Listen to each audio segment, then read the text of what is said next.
आप देख रहे हैं न्यूज़ टाइम बांदा। खबर बांदा से है। चैत्र नवरात्रि की शुरुआत प्रथम दिवस श्रद्धालुओं की देवी मंदिरों में उमड़ी भीड़। चैत्र मास के नवरात्रि का शुभारंभ हो चुका है। आज प्रथम दिवस से ही सुबह से श्रद्धालुओं की भारी संख्या में भीड़ देवी मंदिरों में देखने को मिल रही है। बांदा के प्रमुख देवी स्थल महेश्वरी देवी माता मंदिर और गिरवा की खत्री पहाड़ में विराजमान विंध्यवासिनी मंदिर में हजारों की संख्या में श्रद्धालु पहुंचे हैं और माता रानी की पूजा अर्चना और दर्शन कर रहे हैं। बुंदेलखंड के प्रमुख त्योहारों में से एक है नवरात्रि, जिसको लेकर के यहाँ पर देवी के 9 स्वरूपों की पूजा होती है और श्रद्धालु 9 दिनों तक व्रत रखकर विशेष पूजा अनुष्ठान करते हैं। श्रद्धालुओं की पहुंची भारी भीड़ में सर्वाधिक संख्या महिलाओं की दिख रही है। सुरक्षा को देखते हुए पुलिस ने भी कड़े इंतजाम किए हुए हैं और जेब कतरों और अराजक तत्वों पर नजर रखने के लिए सीसीटीवी कैमरे लगाए गए हैं। चप्पे चप्पे पर पुलिस तैनात कर दी गई है। महेश्वरी देवी मंदिर क्योंकि बाजार में स्थित है, वहां से बड़े वाहनों का जाना रोक दिया गया है। वहीं गिरवा विंध्यवासिनी देवी मंदिर के पास से भी ट्रकों को निकालने का टाइम निश्चित कर दिया गया है, जिससे कि पूजा अर्चना करने आने वाले श्रद्धालुओं को कोई समस्या ना हो।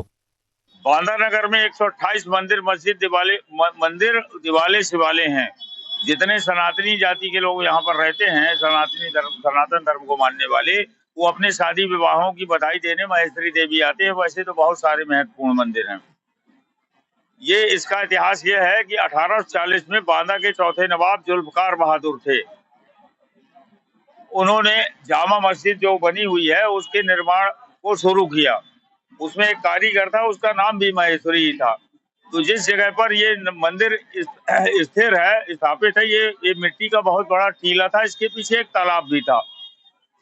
तो इस जगह पर उस कारीगर ने मसाला ला करके एक मढ़िया बनाने की कोशिश की। ये संदेशा जब नवाब को मिला तो उन्होंने, चूंकि ये पेशवा बाजीराव और मस्तानी के वंशज थे, कट्टरवादी नहीं थे, तो इन्होंने अपने वजीरे खजाना इंशाअल्लाह खान को आदेश दिया कि सारा सामान और सामग्री उपलब्ध कराई जाए और वहां पर एक भव्य मंदिर बनाया जाए।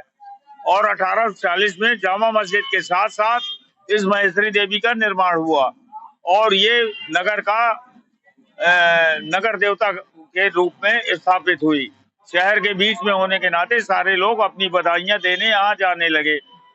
और जब 1857 की क्रांति हुई और नवाब बेदखल हो गए, तो बांदा के कलेक्टर FU मेन ने बांदा की जमींदारी और नवाब की जो नवाबी थी उसको नीलाम किया। यहाँ पर उस समय लखनऊ के जो जागीरदार थे, बैरिस्टर यूसुफ-उज़-जमा, उनकी कोठी यहाँ 1740 में ही बन चुकी थी। वो यहाँ मौजूद थे। उस नीलामी में हिस्सा लिया और शहर की 65.5% जमीन उन्होंने खरीद ली। नीलामी का पैसा जमा कर दिया। तब ये महेश्वरी देवी की जमीन भी उनके हाथ में आ गई और रामलीला भी उनकी जमीन उनके हाथ में आ गई। तब उन्होंने इस बात को ध्यान में रखते हुए कि ये हिंदुओं का मंदिर है, यहाँ पर वो जमीन दान कर दी और आज वो मंदिर नगर देवता के रूप में स्थापित है। यहाँ पर होने वाली हिंदू जाति की सारी कार्रवाइयां, सारे धार्मिक कार्यक्रम, सारे अभियान यहीं से चलते हैं। चाहे रामनवमी का जुलूस हो, चाहे नवरात्रि का जुलूस हो, चाहे गणेश विसर्जन का जुलूस हो, या यहाँ होली दिवाली के कार्यक्रम हो, या दिवाली खेलने का जो बुंदेलखंड की प्राचीन परंपरा है कि दिवाली महोत्सव यहीं से शुरू किया जाता है। लाठी युद्ध वगैरह सारे आयोजन यहीं से शुरू करते हैं। मूर्तियां हैं, क्या वो स्वयंभू हुई या बनाई गई? ये मूर्तियां दरअसल उस जमाने में स्थापित की गई थी और कैसे लाए ये तो नहीं पता चल पाया, लेकिन वो मूर्तियां पहले से मौजूद थी जब वो मंदिर बनाया गया। मान्यताएं क्या क्या है इस मंदिर की? इस मंदिर की मान्यता ये है कि ये सिद्ध मंदिर है। यहाँ पर जो लोग अपनी मनौती करते हैं और काफी दिनों पहले तक, करीब 30 साल पहले तक, 35-40 साल पहले तक यहाँ पर जो हिंदुओं की मांसाहारी जातियां हैं अपनी बधाई में बकरे लेकर आती थी। यहीं बकरा वेदी पर काट देती थी। बाद में शाकाहारी भक्तों को एतराज हुआ तो उन्होंने मना किया कि यहाँ पर ये न किया जाए।